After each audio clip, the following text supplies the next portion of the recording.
Reforma administrativa. Jogador, você é a favor ou contra? De antemão, eu falo para você que eu sou a favor da reforma administrativa. Outra pergunta, jogador, você é a favor da reforma administrativa como está sendo conduzida? Não, eu não sou a favor da reforma administrativa como está sendo conduzida. Por quê? Antes da gente analisar qualquer temática, faz-se necessário a gente analisar o contexto para que nós venhamos fazer juízo de valor da forma mais coerente possível, que faça mais sentido possível.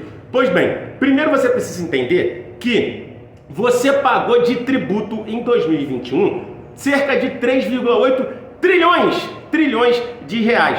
Desse dinheiro, mais de 50%, 50,78% foram destinados para pagar os juros e amortização da dívida pública. Eu disse apenas os juros e amortização da dívida pública. Eu não disse a dívida pública, ok? Então, mais 50% do que você paga de imposto é destinado para pagar apenas juros e amortização da dívida. Esse é o primeiro gasto do governo. O segundo maior gasto é com previdência, cerca de 19,58% gasta-se com previdência social no Brasil. O terceiro maior gasto é a folha de pagamento, que aí entra a reforma administrativa. Então, quando você vai começar a pensar em fazer alguns ajustes no orçamento, algumas reformas, você precisa analisar o contexto e verificar quais são as maiores despesas, de cima para baixo. Eu acabei de provar para você que primeira despesa é juros e amortização da dívida, segunda, a previdência e terceira, folha de pagamento. Por que a galera quer mexer no terceiro maior gasto e não quer mexer no primeiro maior gasto?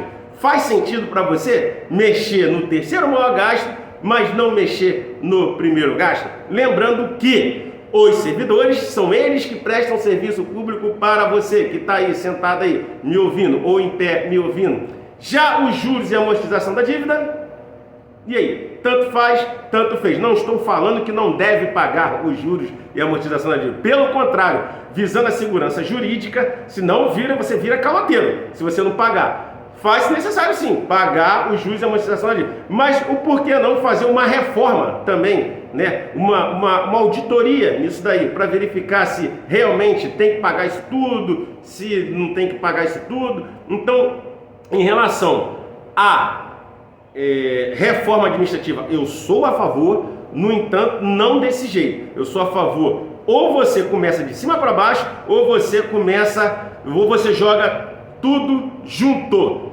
Lembrando que nós temos a maior carga tributária, uma das maiores cargas tributárias do planeta, mesmo sendo um país em desenvolvimento. Faz-se necessário uma reforma tributária urgente, muito mais urgente do que a reforma administrativa, porque quando você faz uma reforma tributária, você tira o tributo das costas dos empresários e os empresários geram mais emprego. Gerando mais emprego, a grana circula com maiores evidências no país, circulando com maiores evidências no país, a economia melhora, enfim, o bem-estar, a qualidade de vida da população no todo melhora se você fizer essa reforma tributária, tirar essa carga tributária das costas dos empresários, porque esse dinheiro que os empresários eles dão para o governo, eles vão usar contratando mais trabalhadores, investindo, abrindo mais empresas, gerando mais emprego,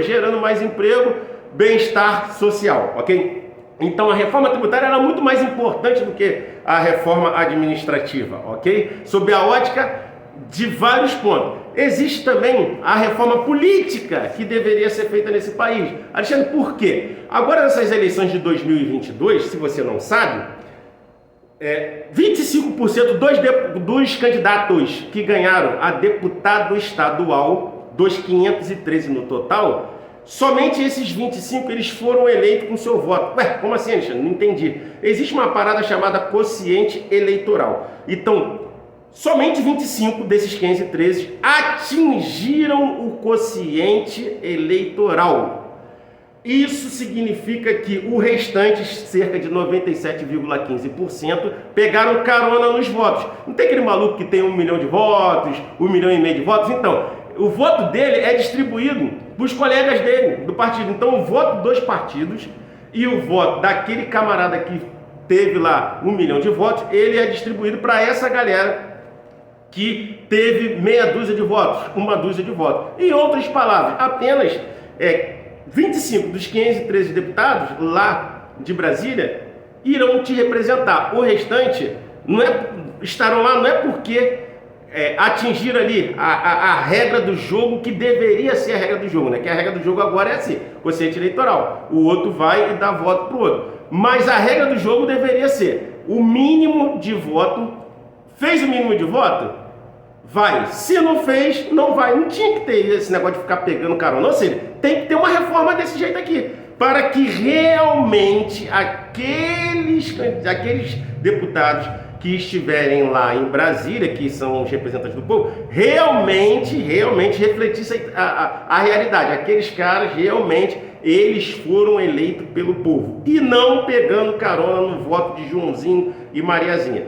Então, sabendo disso, tinha que ter essa reforma antes da reforma aqui de pessoal, a meu ver, ok? Lembrando que toda a reforma ela é boa. Por quê? O que se usava ano passado, o que se usava há 5 anos atrás, não necessariamente está se usando mais atualmente. Então você precisa sim fazer uma atualização. O ser humano já faz parte da natureza dele. Ele é contra qualquer tipo de mudança. Isso é fato, isso é normal, isso faz parte do ser humano. Às vezes a coisa é até boa para ele, mas ele é contra. Por quê? Porque ele tem aversão à mudança, ok? Por isso que eu sou a favor sim das reformas, mas dessa forma que eu falei para você aqui, começa de cima para baixo ou paralelamente jogam várias reformas. Como a PEC para ela ser votada até o final, até ela chegar ao final, realmente demora-se muito e tudo mais, então não faz sentido você jogar, por exemplo, 4 PECs ali. Por quê? Porque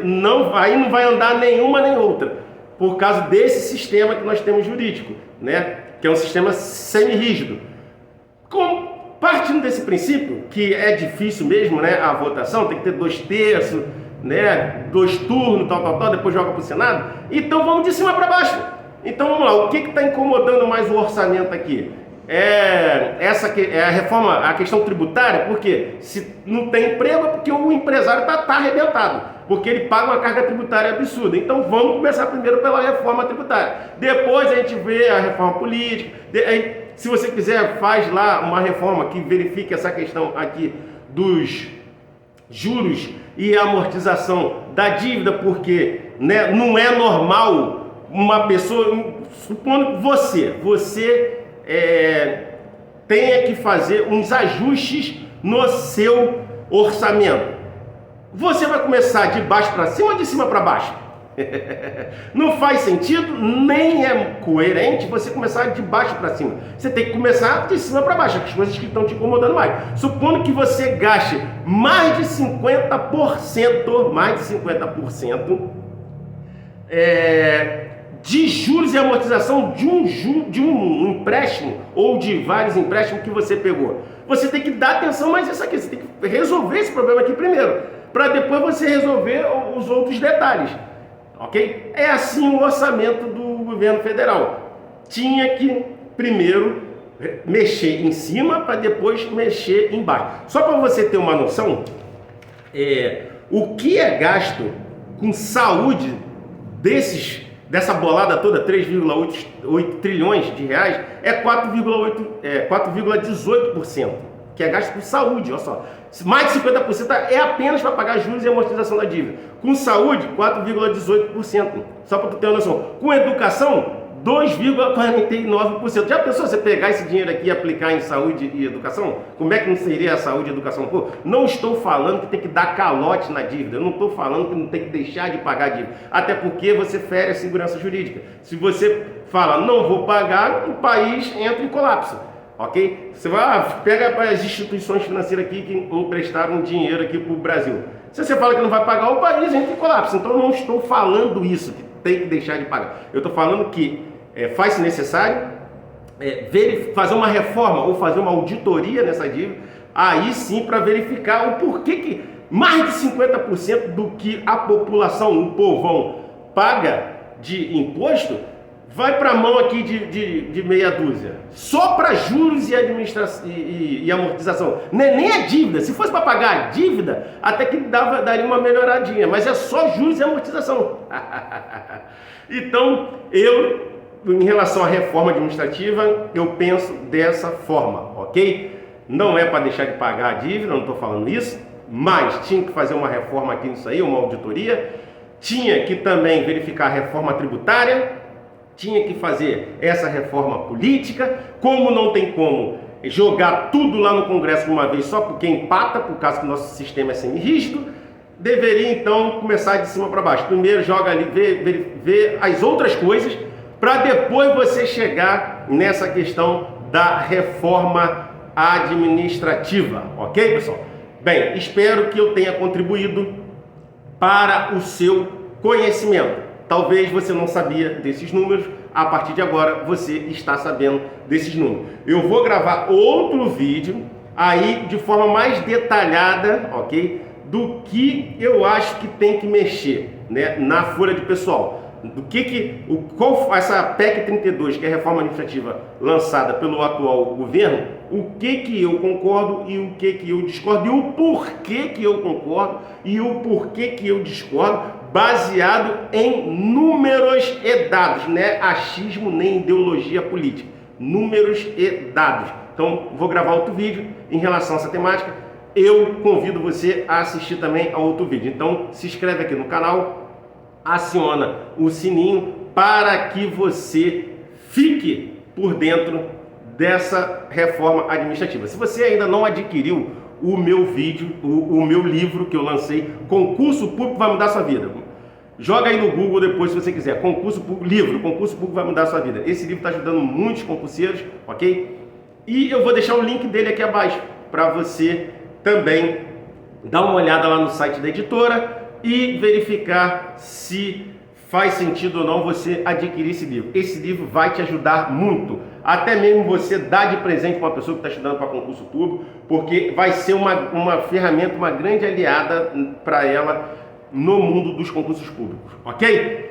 Boas energias para você, eu faço voto de saúde, de paz e prosperidade para você. Fique com Deus, se agarre nos números e nos dados e esqueça a ideologia. A ideologia vai levar o seu futuro para o ralo, eu sempre falo isso. Esqueça ideologia, vai fazer juízo de valor em relação a algo, pegue os números e pegue os dados e os fatos concretos. Esquece esse negócio de ideologia, que ideologia não leva ninguém para lugar nenhum, beleza? Tamo junto, misturado, e até o próximo vídeo.